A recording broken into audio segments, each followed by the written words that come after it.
Hello everyone, welcome back to our channel. So today we are going to talk about कि कैसे 9 months में आप अपनी preparation को जो है और अच्छा कर सकते हैं so that you can score better in NEET 2025 और score 680 plus marks so that आपका जो सीट है आपको मिल जाए। नेक्स्ट अगर हम बात करते हैं कि आपका जो नीट 2025 है वो टफ होगा या इजी होगा। तो पहली बात है, अगर आप पढ़ के जाओगे तो आपके लिए इजी होगा, नहीं पढ़ोगे तो ऑफकोर्स है टफ ही होगा। लेकिन हाँ, पेपर का जो स्टैंडर्ड है वो एक अच्छा स्टैंडर्ड आएगा। इस बार की तरह हर बार नहीं होगा कि सेम रैंक पे इतने ज़्यादा लोग हों। ठीक है, नेक्स्ट अगर हम बात करें कि अब हमें पढ़ाई कैसे करनी है, 9 मंथ्स को कैसे यूटिलाइज करना है सो दैट जो हमारा स्कोर है वो अच्छा रहे और हम अच्छे से प्रिपरेशन कर पाए। ठीक है, सबसे पहले कुछ मैंने टॉपिक्स, कुछ हेडिंग्स लिए हैं, उनके बारे में डिस्कस करते हैं और वहीं से आपको पता चल जाएगा कि आपको अपनी प्रिपरेशन कैसे करनी है। सो ये जो वीडियो है वो एंड तक देखना सो that you can not miss any a single point from my side. Next पहली बात करते हैं सिलेबस की। ठीक है, अगर हम बात करें न्यू एनसीईआरटी पढ़नी है कि ओल्ड एनसीईआरटी पढ़नी है, देखो बच्चों, न्यू एनसीईआरटी आप खरीद लीजिए, बाय कर लीजिए, लेकिन जो टॉपिक उसमें मेंशन नहीं है, if I am talking about biology subject, वो आपको ओल्ड एनसीईआरटी से एनी हाउ पढ़ने पड़ेंगे। ठीक है, सो दैट आपका कोई टॉपिक ना रहे। आपसे पहले भी बच्चे जो है सिलेक्शन करके गए हैं, उनका सिलेक्शन हुआ है, उन्होंने भी ओल्ड एनसीईआरटी ही पढ़ी है। सो अगर आप ज़्यादा कंटेंट पढ़ लोगे, जो चैप्टर ऑमिट है, आई am not talking about that chapter, लेकिन अगर कोई टॉपिक ही मिस है सो आप उस टॉपिक को पढ़ सकते हैं सो दैट आप अपना जो चैप्टर है वो लिंक कर पाए। ठीक है, तो जो सिलेबस है वो मैंने आपको बायोलॉजी का पूरा एग्जैक्टली क्लियर कर दिया है कि मैं क्या अपने एंड से पढ़ाने वाली हूँ। ठीक है, बायोलॉजी कैसे पढ़नी है। अगर हम बात करते हैं फिजिक्स केमिस्ट्री की कि फिजिक्स केमिस्ट्री कैसे पढ़नी है, तो फिजिक्स केमिस्ट्री के लिए यूट्यूब पे बहुत अच्छे अच्छे टीचर्स हैं जो आपको बहुत हेल्प कर देंगे। उनके लेक्चर्स आपको पढ़े हैं, I am not going to mention any name. आप लोग अच्छे से जानते हैं मैं किन टीचर्स की बात कर रही हूँ, कि जहाँ से आप अपने फिजिक्स और केमिस्ट्री के लेक्चर्स जो हैं वो देख सकते हैं। ठीक है, इतने अच्छे अच्छे सारे बहुत अच्छे अच्छे टीचर्स ने अपना जो कंटेंट है फ्री ऑफ कंटेंट प्रोवाइड कर रखा है। बायोलॉजी मैं अपनी साइड से प्रोवाइड कर रही हूँ, एनी हाउ आपको बायोलॉजी का कंटेंट भी मिल जाएगा, लेकिन मैं डेली बेसिस पे करूंगी तो आपको इंतजार रहेगा, आपका एक उतना रिदम रहेगा कि आपको कैसे बायोलॉजी कवर करनी है। नेक्स्ट अगर हम बात करें तो बायोलॉजी में जो है आपका स्कोर हर हाल में 350 प्लस तो होना ही चाहिए। ठीक है, फिजिक्स केमिस्ट्री थोड़ी सी टफ होगी इस बार सो दैट आपके लिए थोड़ा एक स्टैंडर्ड सेट किया जा सके ताकि आपका कोई भी क्वेश्चन और कोई भी चीज जो है यहाँ से मिस आउट ना हो। नेक्स्ट हम बात करते हैं स्टडी मटेरियल की। तो स्टडी मटेरियल के लिए as simple as that NCERT को अच्छे से पढ़ लीजिए, जितना हो सकता है एनसीईआरटी को पढ़िए। एनसीईआरटी आपकी देवी माँ है, अच्छे से देवी माँ है या कोई बाप है, अच्छे से उसे पढ़ो, एकदम घोट के पी लो ताकि कोई भी एनसीईआरटी का टॉपिक ना रहे। अगर मैं बात करती हूँ अपनी, तो बायोलॉजी की एनसीईआरटी को अच्छे से कवर मैं खुद from my end 3 to 4 times कराऊंगी, जो कि आपको आगाज सीरीज में करने को मिलेगा। आगाज सीरीज स्टार्ट हो चुकी है जिसमें अभी हम बायोलॉजी 1 टाइम रिवीजन कर रहे हैं, 2nd time, 3rd time, 4th time भी रिवीजन होगा। उसी तरीके से आप केमिस्ट्री और फिजिक्स के लिए भी अपने टीचर्स देख सकते हैं, यूट्यूब पे बहुत सारे टीचर्स जो हैं अवेलेबल हैं आपके लिए। Next, time to time test दीजिए सो दैट आप उनका एनालिसिस कर सके। ठीक है, अगर आपने कोई टेस्ट दिया है, ठीक है, उस टेस्ट में आपका स्कोर नहीं भी आया है तो उस टेस्ट को एनालाइज करना बहुत जरूरी है। What do you mean by analyse, कि कहाँ पर क्या गलत हुआ है। ठीक है, अगर आपने कोई चैप्टर पढ़ा है, उस चैप्टर को पढ़ने के बाद आपके टेस्ट में फिर भी कम नंबर आ रहे हैं, तो आप ये देखिए कि उस चैप्टर का कौन सा कौन सा टॉपिक है जो आपको क्लियर नहीं हुआ है। ठीक है, तो उस टॉपिक को और अच्छे से पढ़िए और नेक्स्ट टाइम से कोशिश करिए कि वो टॉपिक से जो है आपकी गलती ना हो। सबसे बड़ी बात है, टेस्ट की एक टेक्स्ट बुक बना लीजिए जिसमें आपको हर टेस्ट के बाद पूरा पेपर जो है सॉल्व करना है, ताकि उसमें जब आप पेपर सॉल्व करें और जब भी आप अपना नेक्स्ट टेस्ट दें तो वो टेक्स्ट बुक देख के आए कि उस पहले टेस्ट में क्या क्या क्वेश्चंस आए थे और आपकी कहाँ कहाँ गलती हुई थी। उसी तरीके से दूसरा टेस्ट दें, दूसरा टेस्ट एनालाइज करें, क्या क्या गलती है उस कॉपी में नोट डाउन करें, और जब तीसरा टेस्ट दे तो दोनों टेस्ट को एनालाइज करके आए। तो उससे क्या है, आपका टेस्ट का बार बार रिवीजन होगा। जो गलती आपने पहली बार में की है वो दोबारा नहीं करोगे अगर आप उन्हें बार बार रिवाइज करते रहोगे। ठीक है, नेक्स्ट अगर हम बात करते हैं रिवीजन, बेटा revision one of the most important है। रिवीजन वो भी किसकी, लिमिटेड कंटेंट की। इधर उधर मत भागिए, अपना अपना एक टीचर जो है फिक्स कर लीजिए। अगर आपको किसी टीचर का एक टॉपिक समझ में आ गया, इसका मतलब आपको टॉपिक समझ में आ जाएंगे उस टीचर के, तो कंटेंट को लिमिट कर दीजिए और उसी कंटेंट को बार बार रिवाइज कीजिए।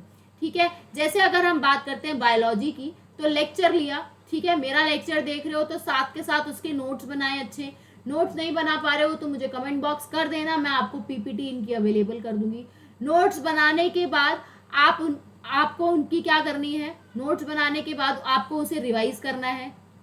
एक बार आपने मेरे साथ रिवाइज किया, नोट्स बनाए, दूसरी बार रिवीजन, तीसरी बार आपने उसे रिवाइज किया, चौथी बार आपने PYQ सॉल्व किए।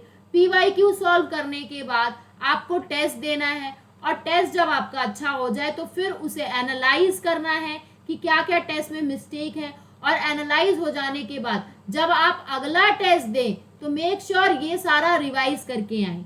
ठीक है, ये एक मैंने अपने one of the most favourite teacher से चीज सीखी है कि आपको अपनी चीजें बार बार रिपीट करनी होती है, बार बार पढ़नी होती है। अगर आपको आज लिविंग वर्ल्ड क्लियर हो गया है तो ऐसा नहीं है कि वो 21 दिन तक याद रहेगा, तो 21st डे पे उसे दोबारा रिवाइज करना है, सो दैट अगर कोई कॉन्सेप्ट मिस हो गया है तो वो आप दोबारा पढ़ेंगे तो वो अच्छे से हो जाएगा, फिर दोबारा पढ़ेंगे तो और अच्छे से हो जाएगा, क्योंकि एनी हाउ आपको एनसीईआरटी जो है वो घोट के पीनी ही है। ठीक है, नेक्स्ट हम बात करते हैं इस साल जो है, अगर हम बात करते हैं रैंक इन्फ्लेमेशन की तो वो बहुत ज्यादा हो रही है। ठीक है, अब जो एवरेज स्कोर जाता है दैट इज 650 to 670, इतना तो एवरेज स्कोर जाता है, जिसकी वजह से ये एवरेज स्कोर है, मतलब इतना आपको चाहिए ही चाहिए अगर आपको सिलेक्शन चाहिए। और रैंक इन्फ्लेमेशन हो रही है, जो रैंक पहले एक रैंक पे अब बहुत से बच्चे खड़े होते हैं। अगर आप इसी साल की बात करें तो 720 आउट ऑफ 720 कितने बच्चों के आए हैं, उसी तरीके से रैंक इन्फ्लेमेशन आपको देखने को मिलेगी। तो आपको अपनी प्रिपरेशन जो है वो बहुत ज़्यादा अच्छी करनी है, बार बार रिवाइज करना है, बार बार नोट्स का रिवीजन करना है, हर हफ्ते और 15 दिन पे टेस्ट देना है। नेक्स्ट एनसीईआरटी का अच्छे से रिवीजन करना है। अगर हम बात करते हैं बायोलॉजी की, कि बायोलॉजी में कैसे टेस्ट, कैसे रोज के क्वेश्चन करने हैं, तो रोज के रोज कम्युनिटी पोस्ट पे मैं क्वेश्चन अपलोड करती हूँ। अगर मैं बात करूँ तो मैं रोज के रोज कम्युनिटी पोस्ट पे क्वेश्चन अपलोड करती हूँ, जिसमें मैं फ्रॉम 1 अगस्त से क्वेश्चन अपलोड कर रही हूँ, और डेली मैं 15 to 20 क्वेश्चंस करती हूँ। उसके अलावा मैं क्वेश्चंस की वीडियोस भी लेके आऊंगी, ये डिटेल लेक्चर के साथ साथ मैं क्वेश्चंस की वीडियोस भी लेके आऊंगी, ताकि आपके कोई भी क्वेश्चन मेरी तरफ से भी ना छूटे, कोई भी कॉन्सेप्ट भी मेरी तरफ से ना छूटे। तो अगर आप ध्यान से पढ़ भी रहे हो तो भी हो जाएगा। नेक्स्ट अगर हम बात करते हैं टोटल आपके टेस्ट में, अगर हम मार्क्स की बात करते हैं, नीट में कितने क्वेश्चन होते हैं, 45 होते हैं ईच सब्जेक्ट से। ठीक है, 15 से 10 क्वेश्चन ऐसे होते हैं जो थोड़े से डिफिकल्ट होते हैं, जिनको करना थोड़ा सा मुश्किल होता है। ठीक है, 20 क्वेश्चन जो होते हैं वो एनी हाउ आपके बहुत इजी क्वेश्चन होते हैं, और 15 क्वेश्चन ऐसे होते हैं जो मॉडरेट होते हैं। मॉडरेट मतलब हो जाएंगे, अगर आपके कॉन्सेप्ट क्लियर है तो वो अच्छे से क्वेश्चन हो जाएंगे। इजी वाले सबसे हो जा रहे हैं, मॉडरेट वाले उनसे हो जाएंगे जो डेली रिवाइज कर रहे हैं, और डिफिकल्ट वाले उनसे होंगे जो अपना टेस्ट एनालाइज कर रहे हैं, मेक श्योर कर रहे हैं कि नेक्स्ट टाइम पे वो गलती ना हो। ठीक है, सॉरी, नेक्स्ट टाइम पे वो गलती ना हो। तो 15 क्वेश्चन उनसे होंगे जो अपना टेस्ट का एनालिसिस कर रहे हैं, बार बार उस टेस्ट को देख रहे हैं। एक टेस्ट नोटबुक बनाइए जिसमें उन्होंने हर टेस्ट के बाद उसका एनालिसिस किया है, हर क्वेश्चन को सॉल्व किया है। अगर वो उनसे टेस्ट करते टाइम सॉल्व नहीं हुआ, उसके बावजूद भी उन्होंने सॉल्व किया है, एक बार उसका सॉल्यूशन देख के फिर नहीं हुआ तो दोबारा अनसॉल्व करके, अगर फिर भी नहीं हो रहा तो दोबारा सॉल्यूशन देखिए, कीजिए। कब तक नहीं होगा? देखो, टीचर्स जो होते हैं वो अपनी तरफ से 110% दे देते हैं, लेकिन आपको रिजल्ट तब मिलेगा जब आप अपनी तरफ से 110% दोगे। ठीक है, वो कैसे दोगे, क्या क्या आपको ध्यान में रखना है, वो सब कौन कौन सी चीज़ें हैं जो आपको बिल्कुल भी नीट 2025 के एग्ज़ाम के लिए नहीं करनी है। ठीक है, ये तो आपको पता है कि कट ऑफ जो है वो बहुत ज़्यादा हाई जाएगी। एक मार्क्स पे 720 मार्क्स पे ही इतने सारे बच्चे खड़े हैं, तो आपको कट ऑफ हाई देखने को मिलेगी। तो आपको क्या क्या ऐसी चीज़ें जो बिल्कुल भी नहीं करनी, सो दैट आपका सिलेक्शन इस बार हो जाए, आपको दोबारा ड्रॉप ना लेना पड़े। अभी भी अगर आपने अपनी प्रिपरेशन स्टार्ट नहीं करी है तो it is a very high time कि आप अपनी प्रिपरेशन स्टार्ट कर दीजिए और अपने तरफ से कोई भी कमी ना छोड़ें। ठीक है, क्या क्या कमियों की बात कर रही हूँ? पहले तो टाइम इज़ मनी, इसीलिए मैंने इन्हें रेड से हाईलाइट किया है। टाइम इज़ मनी, इस टाइम पे आपके लिए सबसे ज़्यादा टाइम इम्पॉर्टेंट है। अपने टाइम को बिल्कुल भी वेस्ट मत करो, इधर उधर की चीज़ों में वेस्ट मत करो। अगर आप 2 मिनट के लिए भी फ़ोन उठा रहे हो कि मेरा माइंड फ्रेश हो जाए तो मैं स्क्रॉल कर लेता हूँ फ़ोन, वो आपको 2 मिनट आपके 2 घंटे में पता नहीं चलेगा। तो अगर आप पढ़ पढ़ के थक गए हैं तो इट्स बेटर आप अपनी स्टडी टेबल से उठिए। ठीक है, स्टडी टेबल से उठिए, बाहर जाइए, टहलिए, थोड़ा सा वॉक कर लीजिए, है तो पानी पी लीजिए। ठीक है, बिल्कुल भी टाइम को वेस्ट नहीं करना है। अगर आप सोच रहे हो कि आप पढ़ पढ़ के थक गए हो, चलो थोड़ी देर मोबाइल में रील्स वगैरह देख लेते हैं, तो उससे आपका टाइम वेस्ट होगा। ठीक है, बार बार मोटिवेशन वीडियो देखोगे तो उससे आपका टाइम जा रहा है। अगर आपने 1.5-2 घंटा मोटिवेशन में लगा दिया, सपोज अगर आप पढ़ने बैठे हो, ठीक है, आपने 1-2 घंटे बहुत अच्छे से पढ़ाई करी, एकदम से आप एग्जॉस्ट हो गए, आपने फोन उठाया है कि चलो कुछ मोटिवेशन देख लेते हैं, उसमें अगर आपने अपने 2 घंटे वेस्ट कर दिए तो वो तो बेकार हो गया ना।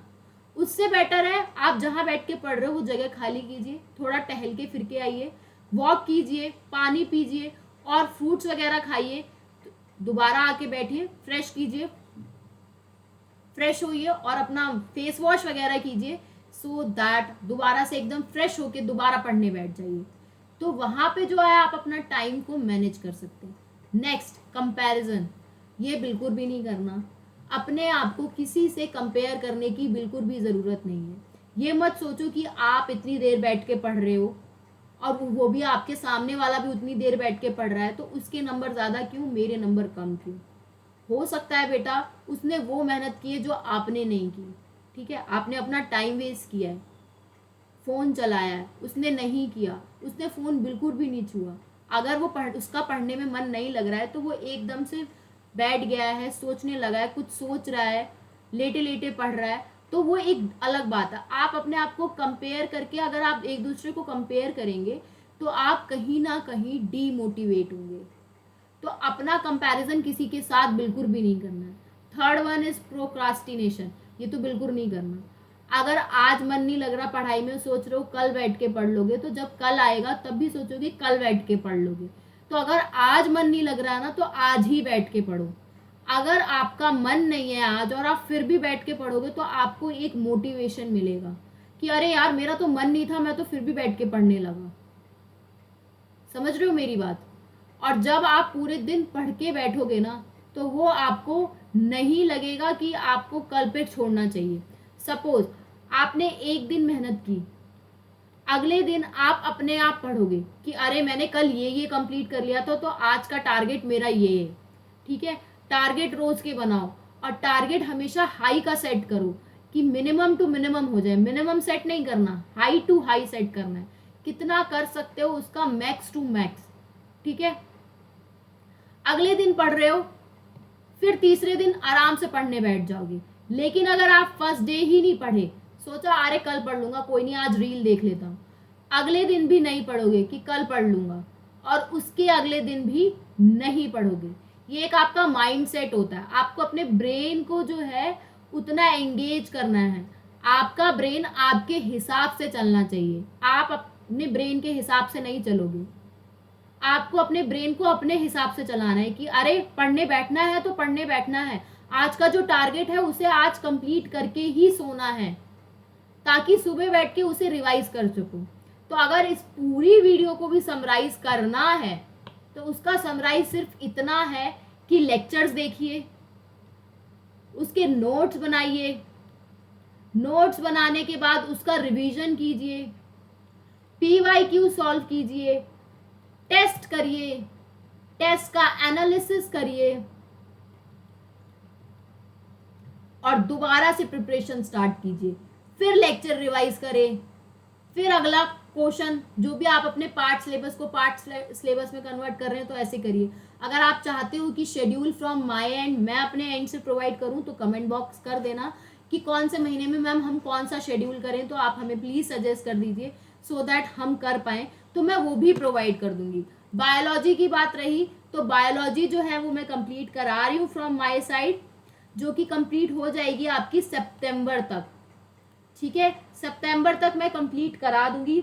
नेक्स्ट अगर हम बात करें तो मैं कम्युनिटी पोस्ट पे डेली 15 to 20 क्वेश्चंस अपलोड कर रही हूँ। उसके अलावा क्वेश्चंस की वीडियोस भी लेके आऊंगी सो दैट बायोलॉजी में आपके किसी भी हाल में 350 से मार्क्स जो है नीचे नहीं जाएंगे। Is it clear to everyone? उसी तरीके से फिजिक्स और केमिस्ट्री की भी प्रिपरेशन करनी है। If we are talking about कि फिजिक्स की कैसे करनी है और केमिस्ट्री की कैसे करनी है, दोनों की प्रिपरेशन ऐसे ही करनी है। दोनों के लेक्चर्स देखिए, लेक्चर्स देखते टाइम जो भी क्वेश्चंस आ रहे हैं उनको पॉज कीजिए, उन्हें सॉल्व कीजिए। अगर वो सॉल्व नहीं हो रहे तो फिर उसके बाद वीडियो में देखो कैसे सॉल्व हुए हैं और फिर से पॉज करो, फिर सॉल्व करो। सॉल्व हो गए तो अच्छा, नहीं हो गए फिर से वीडियो देखो, फिर सॉल्व करो। उसके बाद उस लेक्चर को रिवाइज करना है, उसके आपके नोट्स जो हैं बन गए हैं, उसके फिर PYQ करने हैं और फिर उसी तरीके से नेक्स्ट चैप्टर पे मूव करना है। तो बार बार फिजिक्स केमिस्ट्री आपको कम अच्छी क्यों लगती है? क्योंकि आप उसमें क्वेश्चंस की प्रैक्टिस नहीं करते। ठीक है, अगर आपसे कोई भी न्यूमेरिकल सॉल्व नहीं हो रहा है, कोई भी कैलकुलेशन नहीं हो रही है, तो आपको उसे अपने हाथ से ही करनी पड़ेगी। अगर आप फोन से या कैलकुलेटर की हेल्प से करोगे तो आपको उसकी हैबिट लग जाएगी। तो मेक श्योर करना है कि फोन और कैलकुलेटर से बिल्कुल भी सॉल्व नहीं करना है। आपके आगे आपका टीचर सॉल्व कर रहा है तो वो वीडियो को पॉज कर दीजिए। ऑफलाइन कंटेंट देख रहे हैं तो आप वो क्वेश्चन छोड़ दीजिए, घर जाके सॉल्व करिए। या जब टीचर ने सॉल्व करा दिया उस टाइम पे जब सारे बच्चों ने कर लिया, आपसे नहीं हो पाया, कोई बात नहीं, घर जाइए फिर सॉल्व कीजिए। हर बच्चा एक जैसा नहीं होता है, सबकी अपनी कैपेसिटी होती है, सबको एक गाइड करने की ज़रूरत होती है। ये वीडियो के अलावा आपको और भी बहुत लोगों के वीडियोस मिल जाएंगे जो भी आपको सेम चीज़ बताएंगे। तो बार बार सबकी वीडियोस देख के टाइम वेस्ट भी मत करो, ये भी एक तरीके का टाइम वेस्ट है। अगर आपको समझ में आ गया है कि क्या करना है तो आपको पता चल जाएगा। ईच एंड एवरी टीचर आपको यही समझाएगा कि आपको प्रैक्टिस कैसे करनी है और NCERT ही आपको पढ़नी है। तो just don't waste your time, अच्छे से पढ़ाई करो। All the best for exam. और आपको नीट 2025 के लिए इन 9 मंथ्स में आपको अच्छे से प्रिपरेशन करनी है, हर एक चीज़ का सेक्रीफाइस करना है। कोई भी चीज़ आपकी पढ़ाई से ऊपर नहीं होनी चाहिए, आपकी पढ़ाई ही आपकी प्रायोरिटी होनी चाहिए। You just have to keep this in your mind. जिस दिन ये डिसाइड कर लिया ना कि पढ़ाई ही सब कुछ है, उस दिन से आपको अपने आप ही चीज़ें अपने हिसाब से ठीक लगने लगेंगी। अगर आपने बाकी सारी चीज़ को प्रायोरिटाइज कर दिया, फ्रेंड्स को कर दिया, फ़ोन को कर दिया, इंस्टा को कर दिया, व्हाट्सएप को कर दिया, तो वहीं आपकी चीज़ें खराब होने लगेंगी। आपको पता है कि आपको पढ़ना है, आपके लिए ड्रॉप कितना इंपॉर्टेंट है, या आपको 11-12 फर्स्ट ड्रॉप में ही क्लियर करना है, तो आपको उस तरीके से ही पढ़ना होगा। कोई भी टीचर आपको घोल के नहीं पिला देगा। आपको सारे लेक्चर्स रिवाइज करने होंगे, साथ के साथ नोट्स बनाने होंगे, अपने नोट्स रिवाइज करने होंगे, टेस्ट करने होंगे, टेस्ट को एनालाइज करना होगा, फिर आगे बढ़ना होगा, फिर दूसरा चैप्टर करना होगा। मेरे बायो को कैसा चल रहा है मैंने आपको बता दिया। उसी तरीके से फिजिक्स और केमिस्ट्री के टीचर्स भी आपको यूट्यूब पे बहुत सारे मिल जाएंगे। तो आप उसकी अपनी प्रिपरेशन स्टार्ट कर दीजिए। All the best for your exam.